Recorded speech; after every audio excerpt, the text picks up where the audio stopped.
we are now going to implement central limb pruning, and the first step is to get access into the tree.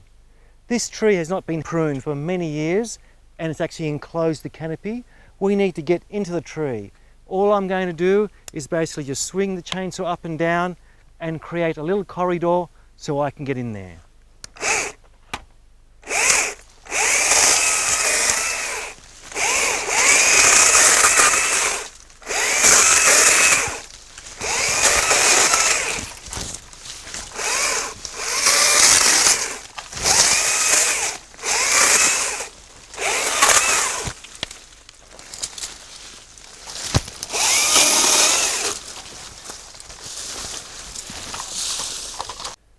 We've now created this gap in the tree that we can reasonably walk through without too much effort, and we're now looking at the center of the tree. It's rather dark here, and now I'm going to start thinking about which limbs I'm going to remove. Well, we've got this limb right here. It's going straight up through the center of the tree, and I think that will be the first target. We could possibly remove this one, and down to here we could remove it completely.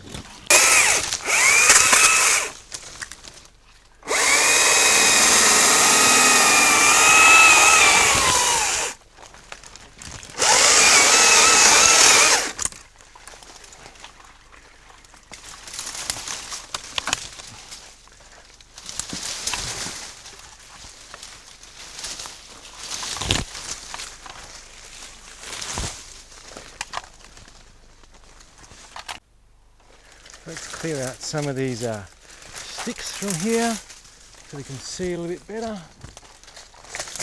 And we have made quite a good hole through the center of the tree there. Now that exercise probably took us about 45 seconds. We could stop there. However, we have a very tempting water chute that's just in the middle here. I'll grab it, that water chute just there. And I'm thinking I'll just come back and just take that one out that's shooting up to the sky there. Then we'll have to stop there. Of course, there are many other water chutes you can see there, and going up the top there all around us. There are many more, but there's so much you can do in that 1 minute. You can probably take only 1 or 2 chutes out, and that would be about it. So let's take now this water chute out. So I've got this water chute in the way, which I'll have to cut out so I can get to that other water chute. So I'll just trim it off. So now that one's out of the way. Now I can get in and get to this one. It's done.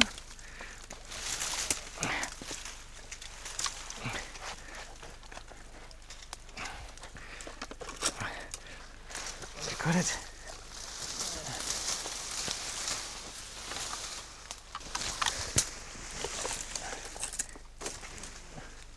So you can see it's a very long water chute. Well, it's actually a couple of years of water chutes here. You can see the first level going to around about here, then these from here on are new water chutes, but they're still all water chutes.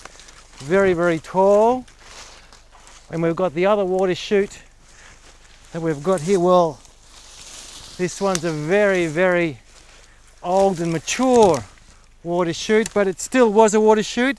It's a very strong and upright limb, just going straight through the center of the tree, and really growing fruit in the middle of the tree up there is very difficult for pickers to access. Let's go have a look at the hole in the tree now. So we now walk up to the tree.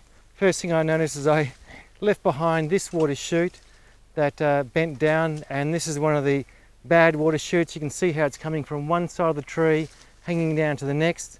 If I let this grow for too many years, it'll cause a big problem. But getting back to the cut we made, that's the first cut, and the second cut is over there. We've caused a significant window up in the top of the tree there. That's probably more than enough than what's required. Also, take note, you can see some fruit up there, which this demonstrates how fruiting on the top of these water chutes up there sometimes is inaccessible by pickers. Even in here, we've got a fruit in here that was inaccessible by pickers. because it was just too difficult walking in all this dead wood and many branches that they couldn't get through. And of course, this is one of the disadvantages of doing this method, is that you still leave behind a lot of dead wood. There's still a lot of lower branches that need trimming up, skirting up. There's still an excess amount of branching on the outside, but the advantage is it's quick and it is letting in some light, with the hope of trying to reactivate some of this internal canopy that's reasonably spaced, just to try and get a few more fruit on this little bit on this outer layer is the aim, and plus having that access into the tree so you can do a bit of cleaning up or more cleaning up in the future perhaps. So it's a year after when we first did the first central pruning, and you can see there is still reasonable access. I mean, we have to push back these branches. Probably when I walk through, I'm going to give these just a light trim so I can get better access, but I definitely don't have to hack my way through like I did last time. Of course, if I approached a different place of the tree where I didn't cause an access window and I just happened to be standing there wanting to get in, then I would obviously have to hack my way through. But let's go have a look inside. So we can easily get in. The tree was definitely a lot easier than before. And here we can see a lot of new growth that's in the center of the tree, which is expected because we caused that gap last year. So now we've got this lot of water shoots. You can see this one here. This one must be at least 2.5 meters tall there going, or a number of them, at least 2.5 meters tall. I can't see many flowers. Well, there are a couple of flowers up there, so they might fruit. And of course they're going to bend over in the center of the tree. What we're going to do is we're going to try and clean up this, these water shoots and see if we can get anything else out in the short time. I will be trying to minimize the amount of time I spend here, so I will be swinging around the chainsaw just to try and do as much as possible in the shortest amount of time.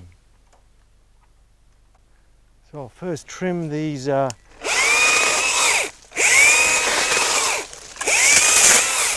about it. Right, so now we're in and we'll start on these water shoots.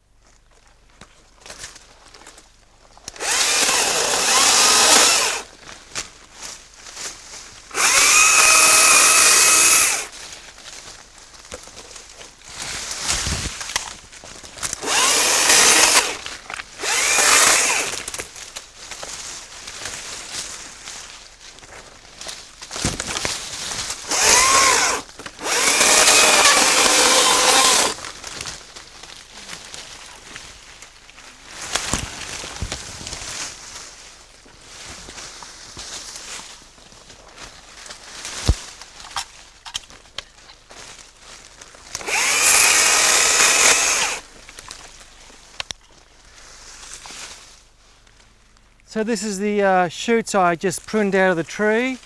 You can see they're mostly water shoots of this kind of size, definitely last season's water shoots that grew from the result of the opening up from the previous season.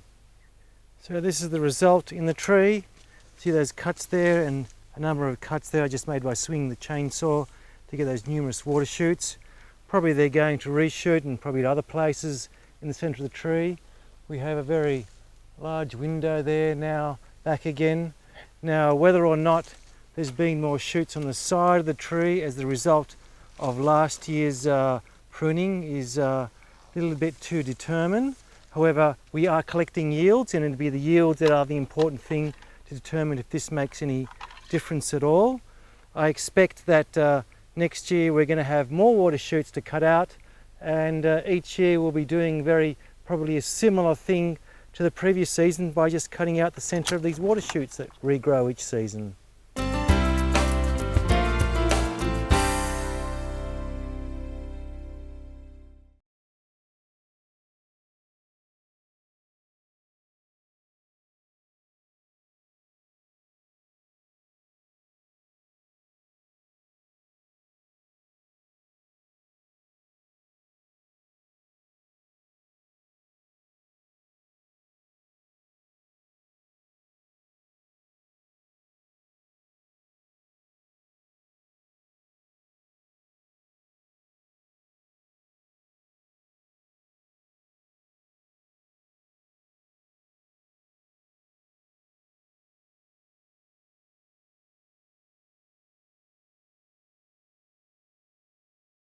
prune.